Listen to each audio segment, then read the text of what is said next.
In the star Mintaka, there resides a planet called Artuvia. This is a divine mother consciousness planet, and it's a harmonistic paradise as the weather on the planet is always calm and stable. Never has there been any harsh weathers. The planet is mostly oceanic, about 90% water and 10% land. The creatures that reside there are mostly oceanic creatures like the dolphins, many of them in fact, the whales, seahorses, stingrays, and the mermaids or mermen. Personally, I felt strong affinity to dolphin. It just resonates when I think of Mintaka and dolphins when they are together. There's also the siren beneath the deep sea, but I won't go over that here as I already covered them previously. So check out my other video about the Mintakan origin to learn more about that. This time I want to share the dark memories I had from Mintaka, and this can be difficult to take in, but please listen as we need to integrate them to heal from these tragic memories. I think it affects all of you. Not just Mintakan Starseed, but Starseeds in general, because energy spreads. At first I saw this paradise with beautifully clean water, and they are beautifully colored turquoise blue. When it comes to Mintaka, it always has been the color turquoise. The ocean has been that color. It's a very beautiful color. The water has powerful healing qualities, which heals you physically, mentally, emotionally, and it can be used as DNA cleansing and DNA activation just from bathing it. So it's a powerful water element. Most of us, Mintakan Starseeds, they have this connection, strong connection to water, and they have gifts that are related to water as well. From the memories I saw, the mermaids were always singing, swimming, and dancing.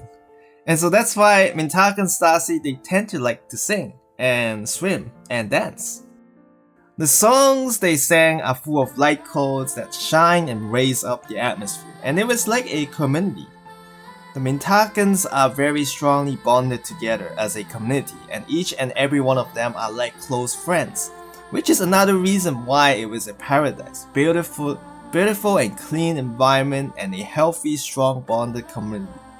So okay, this is the bad memory I saw, that I believe it may speak to your heart. I saw many ships surrounding the planet. They were dark oval-shaped ships, almost like the UFO shown in the movies. They were all stationed around the outer planet and were pointing towards the planet. So it's really strange how there's so many ships, and clearly these are advanced technology, advanced weaponry.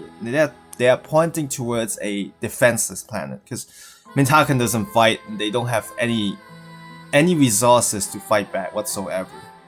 The weather in Artuvia was suddenly aggressive. It felt like the consciousness of the planet was trembling in anger and fear. Like it would become windy and the waves would be volatile. I was there and we all felt the aggressive waves and had to swim away to safety. No, we already know what's going on through telepathic connections because we can communicate. Mintakans can communicate telepathically. All the species know that this could be the end of the planet. Like, we already had the premonition, like, that feeling that, oh, yeah, it's over. Like, we had no means to defend against such technology. I did see several giant sea creatures called. They look ferocious and they were defending the planet from invasion, like these giant sea creatures you see in the movies. But it didn't matter. It was in the blink of an eye. It happened in the blink of an eye. Laser beams were fired from the ship, destroying most of the habitat of Mintaka, of the planet Artuvia specifically.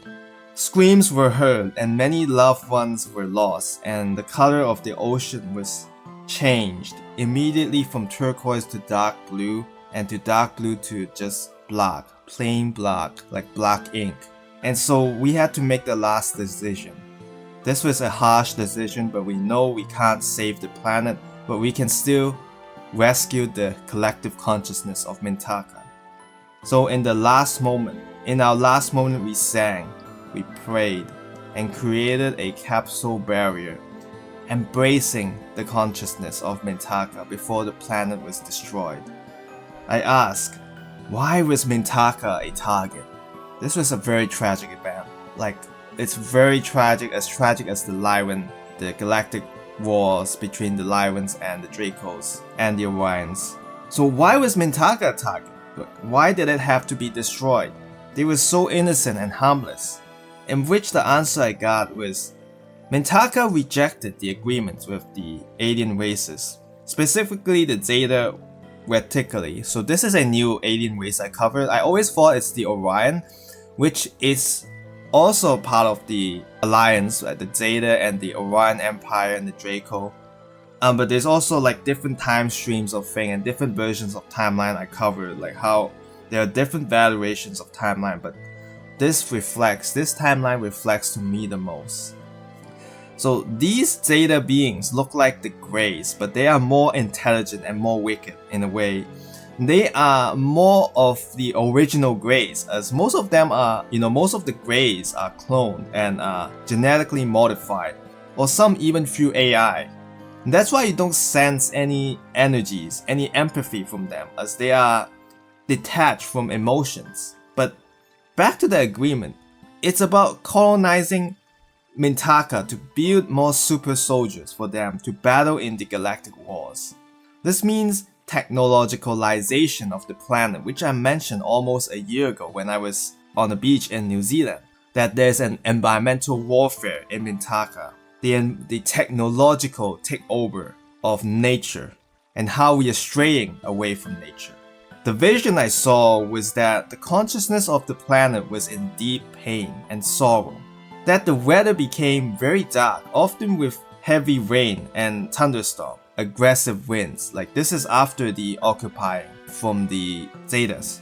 So this was the vision when the Mintaka decided to agree to this contract, and the entire consciousness of the planet changed, the environment changed completely, like nature was replaced with technology. The sky is almost never bright and always dark and cloudy. Many factories and military bases were built above the oceans. The planet had many good resources and power sources for the Zetas to extract. The ocean was contaminated and lost all its healing properties, and nature was being replaced by technology and AI. So that's why Mintakan Starseed, they feel very disgusted with, when water is polluted. And sometimes like earth water, the polluted earth water, they feel a great sense of disgust and they feel very uncomfortable from it. It was no longer a tropical paradise, but a planet used for warfare. So we made the right choice not to give up our home planet for these nasty invaders. Most Mintakans today have a strong aversion towards technology and pollution on the planet. Mintakans are very drawn to nature and they are one with it. They synchronize with nature well. They're in sync. They connect deeply with their planetary consciousness. And that's why they care for the planet greatly. So Mintakan Starseed often feel a strong affinity and are able to communicate with the planet's consciousness, with Earth especially, and they can tell like how Earth is feeling. They feel it and are horrified because at the current state of humanity, we are straying away from nature. The stuff we eat are often refined, processed, and even artificially made. It's a path towards mutation from who we truly are. This could be another reason why our bodies are going through a lot of sudden changes and unwanted changes, and many new symptoms are occurring. It's like our mental, emotional, physical bodies are going through different warfares and changes, or rejecting unwanted changes. And that's why allergies are so prominent today. Have you wondered? Allergies, they are so common today. Compared like to the past, like I bet those people doesn't even know what allergy is because it didn't even exist. But now it's like everywhere. This is why we have to consume what is aligned to nature and the original source, meaning organic and whole food. I hope you enjoyed this video. Please like, share this video with your friends and subscribe to my YouTube channel. If you are interested in finding out your soul origin, or if you need any help, you can book an Akashic record session with me. All the links are down below. Once again, thank you for watching this video, and I'll see you again on the next video. Much love and peace.